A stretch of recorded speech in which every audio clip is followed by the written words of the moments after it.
疫情放开后，好多朋友都想着踏出国门，趁着假期放松一下压抑许久的内心。有些国家自然对我们非常的热情，而有些国家真的是不要脸到了极点，不仅层层加码，还区别对待。韩国更是要上天，中国人入境要走特殊通道，不仅要出示核酸阴性证明，还得落地核酸，出来后强制佩戴定制黄牌，睡大通铺隔离，简直就把我们当成了囚犯，令人怒火中烧。而今天我要讲的这段黑历史，让我相信了日韩这两条舔狗就是和他们的老大哥美国学的，同样是一场传染病。看看人家美国在上世纪是怎么做的，所有墨西哥人想要过境去美国，都要经历一场汽油浴。这种可怕的消毒流程还包括毒气熏蒸、剃毛除湿等等，而且不管男女老少，通通都要裸体过境。这段屈辱的历史，归根到底是人脏还是人坏呢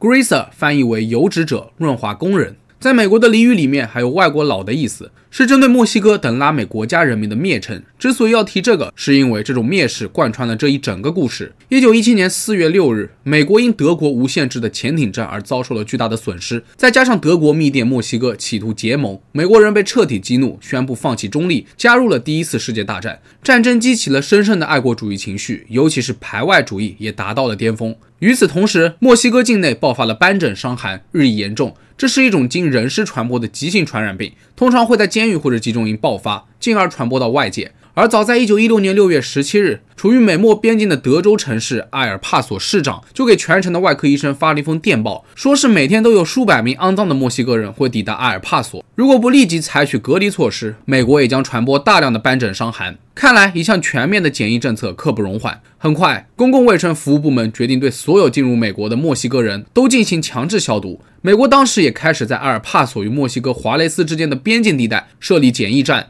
最终，这种隔离措施蔓延到了整条美国与墨西哥的边境。自此，墨西哥人的噩梦正式开始。在当时，又穷又脏，下等人就是墨西哥人的标签。想要过境，他们不仅要脱光所有的衣服，还要上交所有的贵重物品，这些通通都要拿去用蒸汽烘干机消毒，再用氢氰酸熏蒸。这还不算完，所有的人都要赤身裸体的站在边防人员面前，检查身上所有长有毛发的地方，不管是头皮、腋窝、胸部还是下体，都要挨个地方筛查，看是否藏有虱子。如果有虱子，那不好意思，这个人将面临一连串带有羞辱性的酷刑。就比如男性会被剃光身上的毛发，当场烧掉，而女性的长发则会被浸泡在醋和煤油的混合物里面，持续至少30分钟。如果2次检查过后还有虱子，那就要继续浸泡。当边防人员宣布通过除湿测试后，这些人就会被带去淋浴区，喷洒由肥皂屑和煤油制成的液体皂，洗完之后他们再去领取消毒完成的衣物，并且接种疫苗，获得一张证书，才能顺利通过边境。这样一套流程下来，简直是被侮辱到了极点。更可恨的是，负责脱衣检查的边防人员时不时还会拍摄女性的裸体照片，放在酒吧里面分享出去，四处招摇。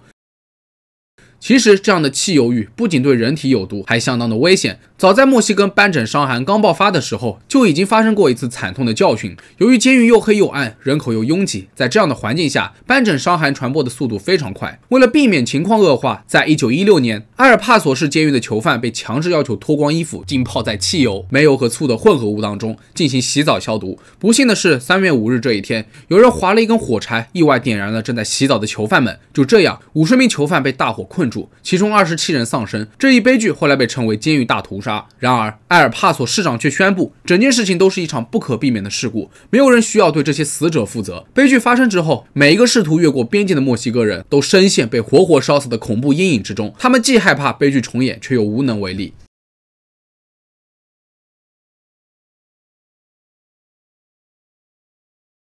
讽刺的是，在当时，欧美媒体大肆炒作斑疹伤寒的溯源，妄图攻击墨西哥。但事实上，埃尔帕索这个城市的斑疹伤寒病例并不比美国其他城市严重很多。据统计，在当时全美的31个斑疹伤寒病例中，只有3例来自埃尔帕索。而在媒体的推波助澜下，种族歧视和仇恨的情绪在社会当中加速蔓延。17岁的卡梅丽塔·托雷斯是一名墨西哥女佣，她每天都要穿过边境，前往埃尔帕索给美国人打扫房屋。听说检疫站的边境人员会偷拍女性裸体照片，张贴在酒吧里面，他的内心十分愤慨。1917年1月28日早上7点半左右，卡梅丽塔和往常一样乘坐电车来到圣达菲桥边境设施。当检疫站的边防人员示意他们要下车进行消毒后，卡梅丽塔拒绝接受汽油浴，而边防人员自然是不肯放行的。但正是因为他的据理力争，电车上的其他女性也纷纷加入抗议的行列，他们共同抵制这种羞辱性质的消毒流程。现场很快就引起了巨大的骚乱，聚集了不少看热闹的人。这些抗议者大多数都是年轻的女佣，他们恨透了这些道貌岸然的边防人员，于是开始向他们扔石头。随着骚乱的持续进行，越来越多的人加入了抗议者行列，他们不顾一切地躺在铁轨上，阻碍正常交通。到了第二天，骚乱再次升级，这次抗议者主要由男性组成，他们利用汽油雨抨击当局政权。墨西哥华雷斯的警察局长得知后气急败坏，扬言要逮捕所有的示威者。不过许多墨西哥人都借此机会开始罢工，没有了劳动力，工厂都焦头烂额，只好出面协商。最后他们商定，那些没有感染过斑疹伤寒的人可以获得为期1周的免检证书，不用消毒就能直接通过边境。就这样，边境被迫关闭了2天，直到第3天，美国和墨西哥的军队才算平息了这场骚乱。据统计，在阿尔帕索边境，共有数千名墨西哥人进行抗议。年轻的卡梅利塔被视为带头人，立即被当局逮捕。另外，还有少数示威者也惨遭监禁，情节严重的则被公开处决了。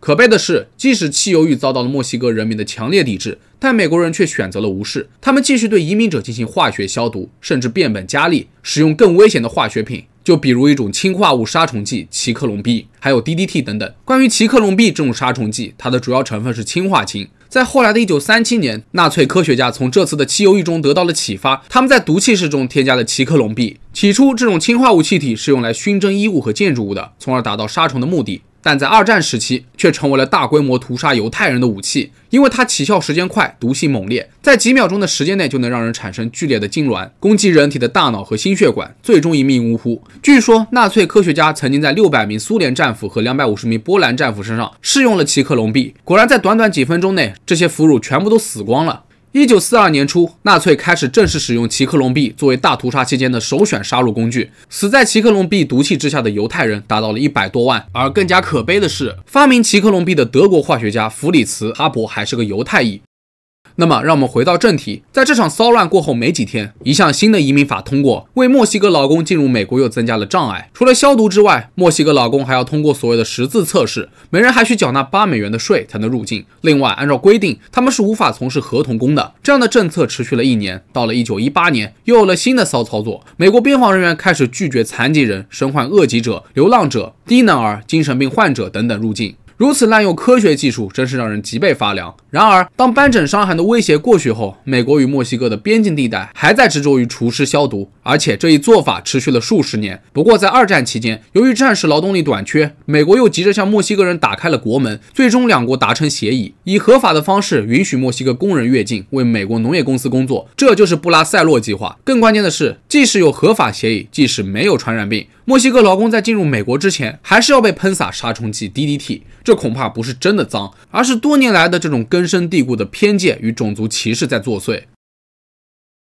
其实我在查资料的时候发现，很多人都在感慨自己竟然对这段边境黑历史一无所知，更不要说大部分的美国人了，这几乎都没有存在在历史课本中。然而，比起悲剧本身，最可怕的是它会被遗忘。当然，现如今贯穿历史的种族主义基调仍然存在。当历史重演，是否依旧无能为力呢？遗忘历史的人必定会重蹈覆辙。这是刻在奥斯维辛集中营纪念馆墙上的一句话，发人深思。我想这句话放在全世界各地同样的适用。不管怎么样，一桩桩一件件的屈辱史都值得我们铭记于心，正视历史。那好了，本期视频到这就结束了。大家对于汽油雨有什么看法？可以在评论区下方留言。如果觉得视频做得还不错的话，也别忘了点赞、收藏和投币。我是正正，咱们下期视频再见吧。